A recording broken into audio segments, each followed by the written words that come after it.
we're going to take you back to Ephesus, Turkey, where John the Evangelist, one of the 12 apostles of Jesus Christ, is thought to be buried under the basilica. Let's listen to our bus driver as he narrates through Turkey. In one way out, we will exit the old way. The two old ladies gone up to other gate where we started, and they've been waiting for us there. They send them by taxi over here. Now I'm relieved. At least I know where they are.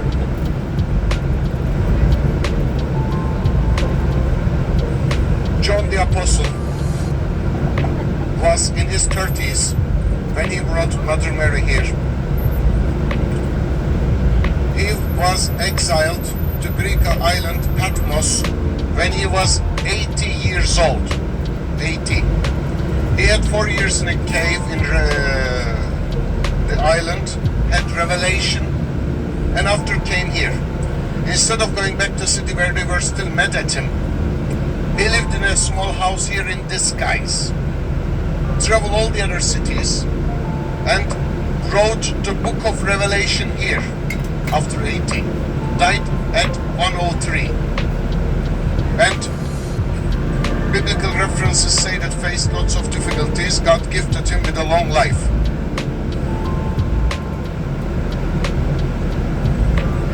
They have no money, they have only credit card to pay tax. I said, pay all church later. John died 103. Buried in his house. After Constantine, the area became Christian. People started building houses around, start visiting his house as a church.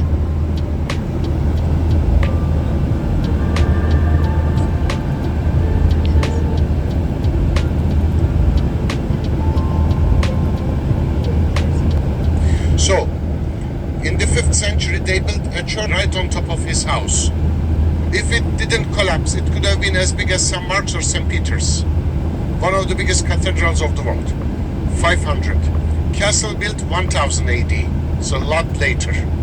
So now we are going to visit the crypt of John.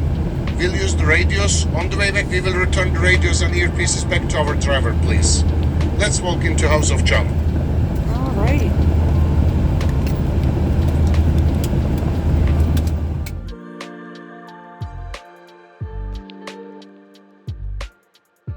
We are visiting the place where the Basilica of St. John once stood.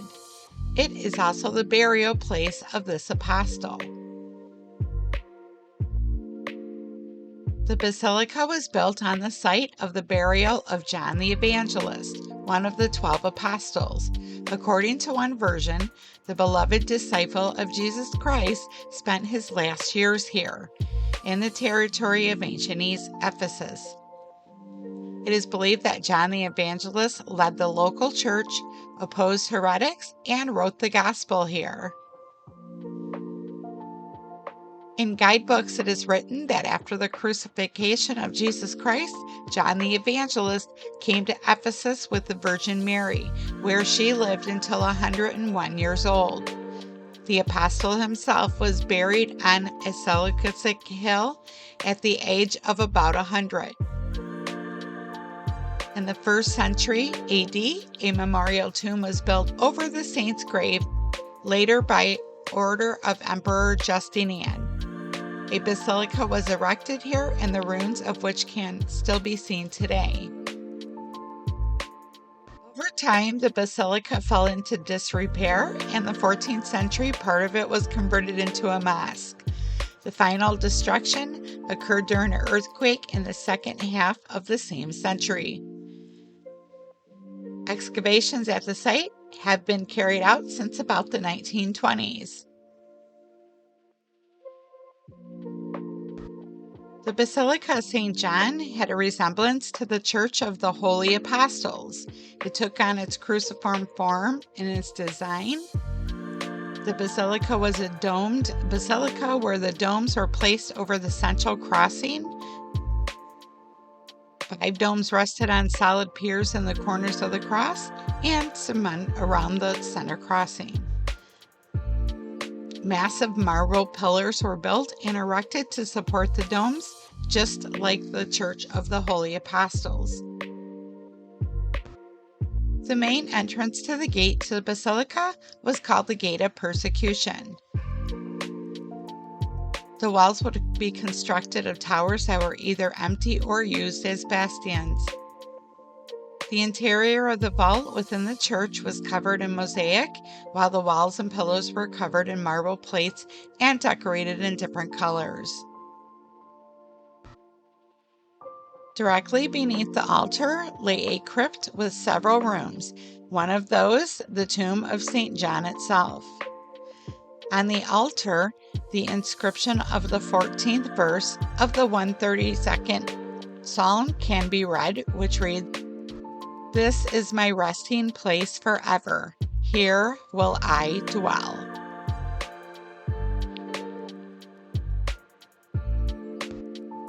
According to church tradition, John wrote his gospel in Ephesus, and after a period of exile on the island of Patmos, during which time he wrote the book of Revelations. He returned to Ephesus there and died.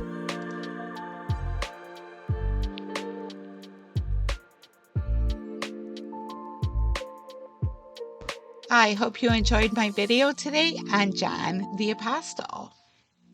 Please don't forget to like, subscribe, and share my videos. And remember, it's up to you to make it fun and make it yours. We'll see you the next time.